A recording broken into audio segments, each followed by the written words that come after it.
Olá pessoal, tudo bem? Vamos dar início agora à nossa quarta aula. Lembrando que na primeira aula nós falamos sobre a crise do sistema colonial e falamos também sobre a proclamação da independência do Brasil. Na nossa aula 2, sobre a história do Brasil, nós comentamos sobre o período imperial, primeiro reinado, regência, segundo reinado. Então nós terminamos ali com a guerra contra o Paraguai, que foi uma guerra extremamente sangrenta, onde o Brasil ele acabou, dizimando ali boa parte da população do Paraguai.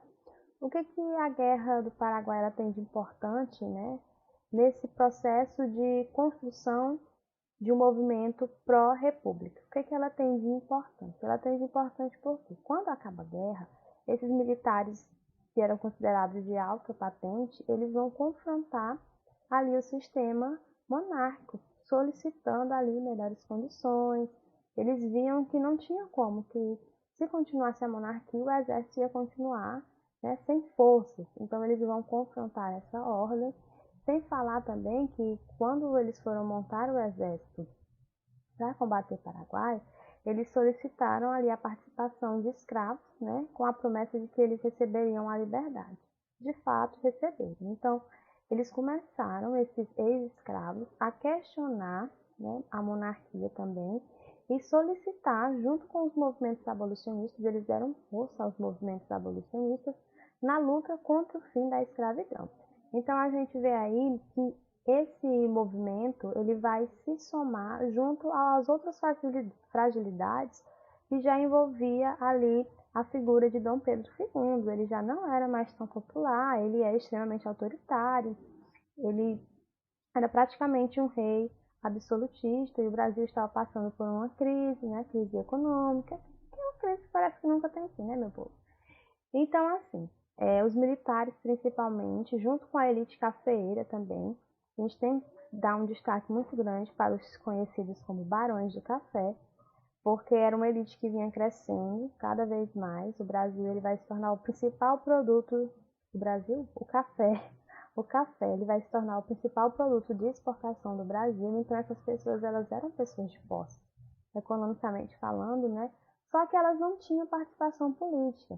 Quem tinha mais participação política nesse cenário aí em relação à questão de produtores, agricultores, era o pessoal do açúcar. E o açúcar estava em decadência.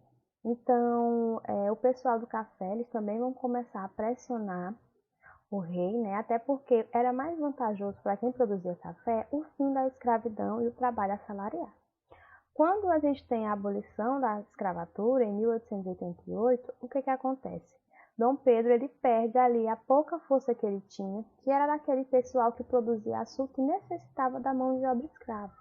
Porque esse pessoal vai reivindicar que Dom Pedro acabou traindo eles, porque o patrimônio que eles tinham eram os escravos e eles perderam. Então, a popularidade dele estava péssima, Ele não tinha mais apoio, ele tinha vários inimigos. Então, um golpe era algo que provavelmente não teria muita resistência, como de fato não teve o de 15 de novembro de 1889.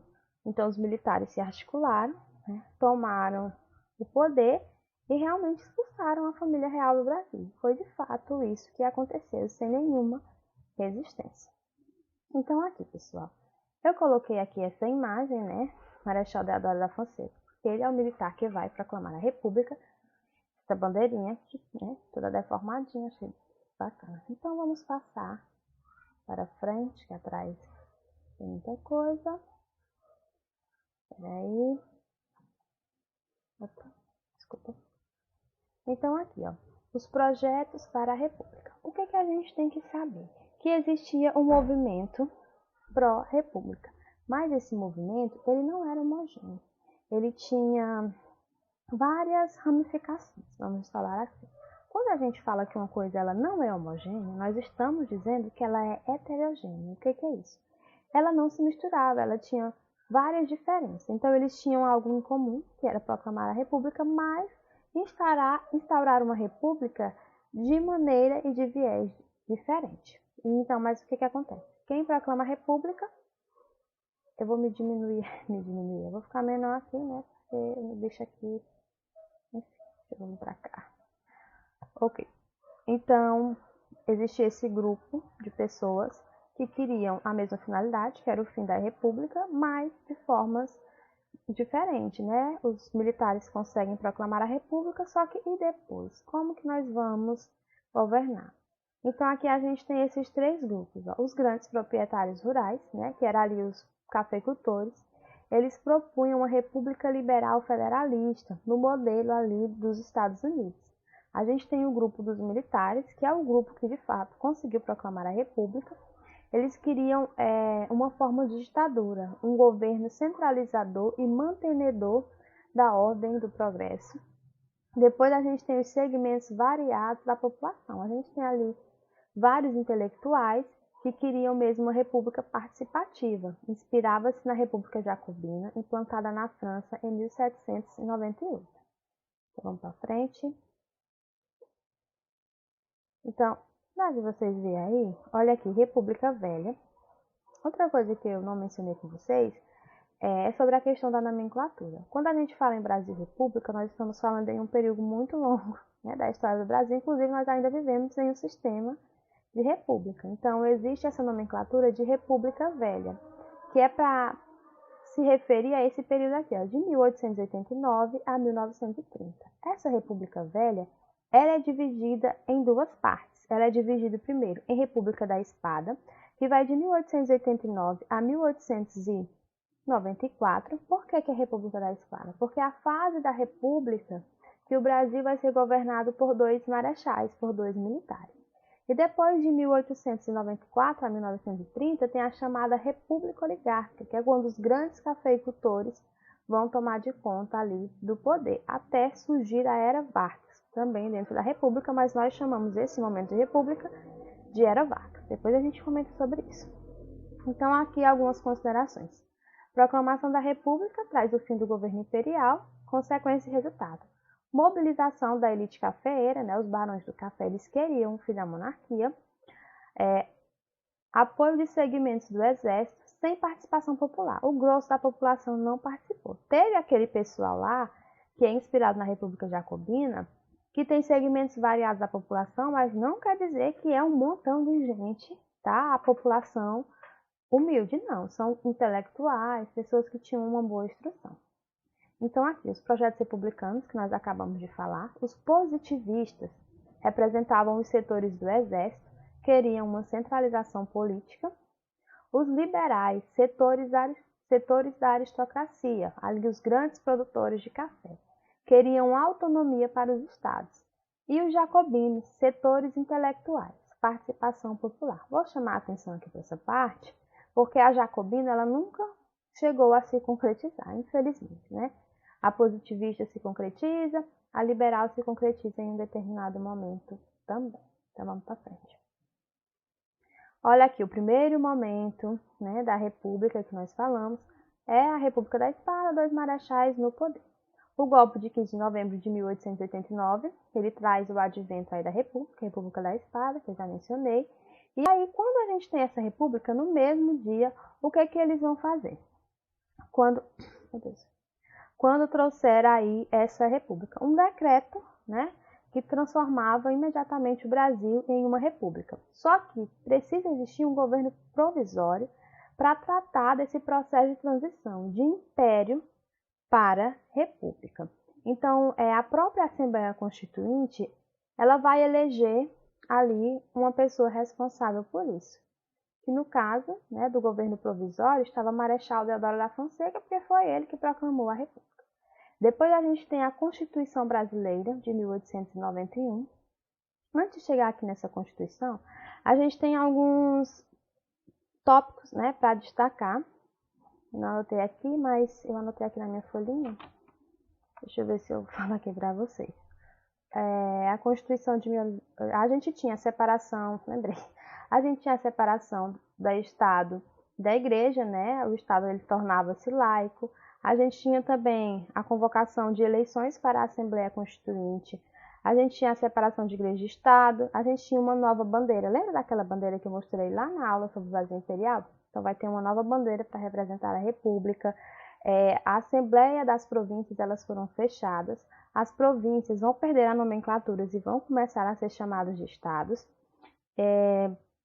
Então, a gente tem aí uma proclamação para se criar uma nova Constituição. Então, a gente vai ter mesmo a criação da Constituição de 1891. Com essa Constituição de 1891, o Estado brasileiro ficava estruturado em 3 poderes independentes: o Legislativo, o Executivo e o Judiciário. Lembra lá do Império que já tinha o Legislativo, o Executivo e o Judiciário, só que tinha o poder moderador. Então, aqui, ó, o Legislativo são os deputados e senadores que fazem as leis, o Executivo é o presidente da República que sanciona as leis e o Judiciário, que é o STF, Supremo Tribunal Federal. Né? Hoje nós ainda vivemos nesse modelo. E dentro desse processo aqui, do governo provisório, a gente tem a política econômica de Rui Barbosa, que ficou conhecida como a política do enxilhamento. O que Rui Barbosa... Deixa eu só voltar aqui. Quando a gente tem o governo provisório, Marechal Deodoro ele vai nomear como ministro as pessoas que lhe ajudaram ali a fazer com que o golpe acontecesse. E entre essas pessoas estavam Rui Barbosa, que vai ser o ministro ali da economia. E Rui Barbosa ele vai elaborar uma medida para tentar minimizar ali aquele processo de crise econômica sem fim que o Brasil estava vivendo. Então, essa política ela vai ser chamada de enxilhamento. E eu vou explicar para vocês por quê.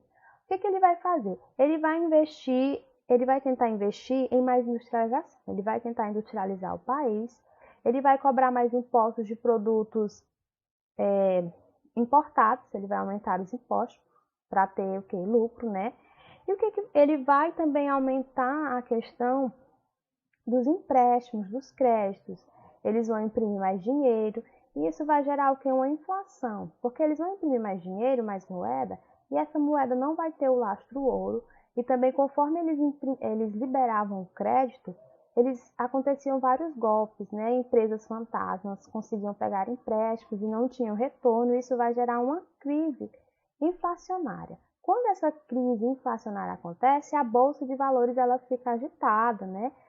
As pessoas preocupadas ali com as suas ações, as ações perdendo os valores. Por que tem esse nome de enxilhamento? Porque lá na Bolsa de Valores, na principal Bolsa de Valores do país, vai ficar um movimento eufórico. E um historiador ele vai comparar aquela euforia ali da Bolsa de Valores do Rio de Janeiro com a mesma euforia que acontecia nos jockeys clubes, né? As apostas de corridas de cavalo. E enxilhamento é o nome daquele procedimento que a pessoa faz com uma espécie de fita para amarrar ali a cintura do cavalo, digamos assim. Então é como se ele tivesse tentado segurar, Rui Barbosa segurar a questão econômica, tentado melhorar, mas ele acaba não conseguindo e a situação fica ainda pior. Ele até perde a renúncia depois que ele fez essa tragédia aí. Depois a gente tem eleição e renúncia de Deodoro da Fonseca. Eleição por quê? O primeiro presidente, o acordo aqui na Constituição, aqui dentro do governo provisório, o acordo era o quê? Que o novo presidente ele ia ser eleito de forma indireta ali pela Assembleia Constituinte. E quem foi eleito foi o próprio Deodoro da Fonseca. Então, Deodoro da Fonseca ele vai governar ali, só que ele vai ser um pouco autoritário. Ele vai interferir na questão estadual, né, dos estados. Ele não vai conseguir organizar essa questão, essa bagunça econômica aqui que Rui Barbosa solicitou. Ele não vai melhorar a questão social. E o que ele vai fazer também? Ele vai ter vários opositores, né? O que ele vai fazer? Ele vai se achar no direito de fechar o Congresso. Quando ele fecha o Congresso, é como se ele estivesse abalando ali a questão da Constituição, né? Eu não mencionei da questão da Constituição de 1891, eu falei só sobre a separação dos 3 poderes, né? Então, o que a gente tem também mais sobre essa nova Constituição? A gente tem a liberdade do voto, né? A gente tem o voto, só que era aberto para maiores de 21 anos, alfabetizados, mulheres ficavam de fora, indígenas de fora, as pessoas pobres de fora. Então, assim, essa nova Constituição, ela traz algumas mudanças, mas, né, se colocar na ponta do lápis não muda muito para as pessoas mais humildes. E o que ele faz também? A nova Constituição, ela garantia, através desses 3 poderes, né, a autonomia dos estados, a autonomia desse tipo de coisa, e ele vai interferir. Quando ele interfere, as pessoas não gostam. As pessoas que eu me refiro, o Congresso, eles vão elaborar um ato institucional que diminuísse o poder dele, né, enquanto presidente. Ele não gosta, ele fecha o Congresso. Quando ele fecha o Congresso, as pessoas se revoltam. Meu Deus, 15 minutos. As pessoas se revoltam ainda mais contra ele. Então ele fica impopular, ele já estava doente e ele pede para sair. Então ele vai renunciar. Quando ele renuncia, quem vai entrar no seu lugar é Deodoro da Fonseca, tá? Então a gente vê aí que quem vai entrar é o seu vice. Então aqui a fase constitucional, que eu já comentei, atritos entre o presidente, ele fecha o Congresso Nacional, decreta estado de sítio, reação de diversos setores, cafeicultores, exércitos, greve dos trabalhadores, greve da Marinha. Então tudo isso que ele fez vai gerar um reboliço muito grande, né? E vai gerar várias questões que traz ali uma impopularidade para ele. Ele não vai conseguir reverter essa situação e ele vai pedir para sair. E aí Deodoro vai renunciar e a gente tem Marechal Deodoro da Fonseca no seu lugar. A gente tem Marechal Floriano Peixoto, que era o vice.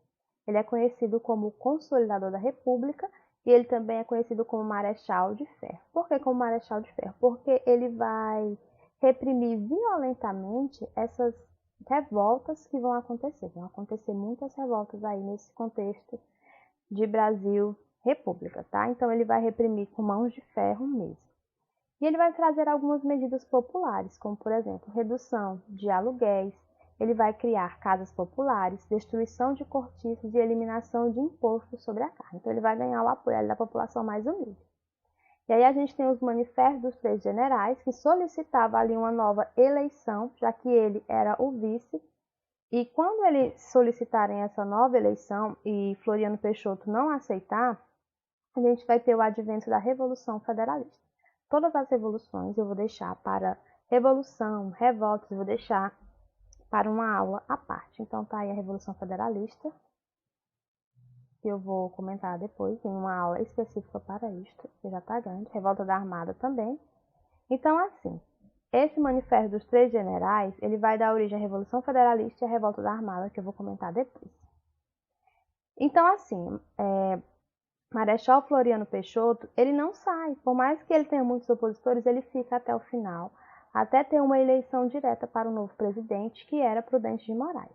Quando Prudente de Moraes ele, consegue entrar ali na presidência da República, ele representava ali os barões do café. Então a gente tem origem da República Oligárquica. Lembra da segunda fase da República Velha, primeiro República da Espada, e agora República Oligárquica, que começa em 1894 e termina em 1930. Tem que saber aqui esse termo, o significado do termo oligarca, né, que vem de oligarquia. Então, oligarquia significa governo de poucos. Então, a gente vai perceber que poucas pessoas vão oscilar aqui no poder em esfera nacional, né, poder federal. Aqui. Deixa eu passar rapidinho, porque tá grande, meu Deus. Então, dentro dessa política da República Oligárquica, a gente vai ter alguns sistemas políticos, como, por exemplo, o coronelismo. Poder local dos coronéis. Os coronéis, eles exerciam um poder enorme sobre aquela população local, principalmente ali nos povoados, as pessoas que dependiam das grandes fazendas. Eles usavam seu prestígio para arregimentar votos em troca de financiamento. O que é isso? Para fazer uma troca, ludibriar as pessoas. Quanto maior o curral eleitoral do coronel, maior o seu poder. Então ele usava ali de coisas fraudulentas, de promessas, para tentar garantir ali o apoio dessa população. Clientelismo, voto em troca de pequenos favores, era isso que os coronéis faziam. Voto de cabresto, que era a intimidação de pessoas, né? Intimidava, ameaça física, coação, esse tipo de coisa. Manipulação de dados, existiam muitas fraudes eleitorais. Degola. Essa degola foi criada uma comissão governamental que se chamava Comissão de Verificação. E eles fraudavam também isso. A última palavra era deles. Se não valesse, eles tinham um não reconhecimento e você não era apostado. Então, o coronelismo ele age em âmbito local, é sempre um grande produtor, né, que exerce um poder muito grande, tem um prestígio social e econômico muito grande em um local. Vamos terminar, meu povo, que já está demais. e essa imagem representa o coronelismo. A política dos governadores foi um acordo firmado entre os presidentes a partir de Campos Salles e os governos estaduais que previu o apoio mútuo e a não interferência de ambos em seu governo. Então, os governadores eles apoiavam os candidatos à presidência da República em troca disso. Um não interfere no outro. Então, foi feita uma aliança política para garantir que eles sempre estivessem ali no poder. A política dos governadores ela vai gerar a política do café com leite, período em que o Brasil foi controlado por cafeicultores da região sudeste, São Paulo e Minas Gerais, e em nível regionais por oligarquias vinculadas ao setor rural, também estavam no poder. Oligarquias de São Paulo e Minas Gerais alternavam-se na presidência da República. Então, a política dos governadores, que é esse apoio que o governador decreta ao presidente, o presidente ao governo, ele vai ter também outra pauta representativa, que é a política do café com leite, que é para garantir que esses dois estados sempre ficassem no poder. Saiu São Paulo, Minas Gerais, São Paulo. Oligarquias menos expressivas apoiavam o acordo em troca de cargos e ministros. Então, assim, gente, não existia só essas duas oligarquias, existiam outras, mas essas eram as maiores, até porque esses dois estados aqui eram os que tinham o maior número populacional, então eles tinham mais apoio ali na Câmara dos Deputados e Senado, então eles tinham o maior número ali de representantes. É por isso que eles vão ficar em voga. Vou passar aqui para frente. Então, era isso que acontecia na República Velha, né, na República Oligárquica. Funcionamento da estrutura política na República Velha. Gente, tira print dessa folha não, desse slide aqui, ou então copia. Então, as coisas partiam do âmbito municipal, através dos coronéis, né? Depois elas vinham aqui para o âmbito estadual, através da política dos governadores. Depois ela chegava no âmbito federal, através da política do café com leite. Tá? Então, você pode preferir descendo, eu prefiro subindo. Então, pessoal, é isso. Eu vou deixar as revoltas e a questão econômica e social para uma outra aula, porque eu já falei demais. E, assim, gente, perdão. Da próxima vai melhorar. Isso é muito novo, né? Eu não sei mexer, eu tenho que me policiar para falar menos. Então, é isso. Dúvidas, WhatsApp. Um abraço.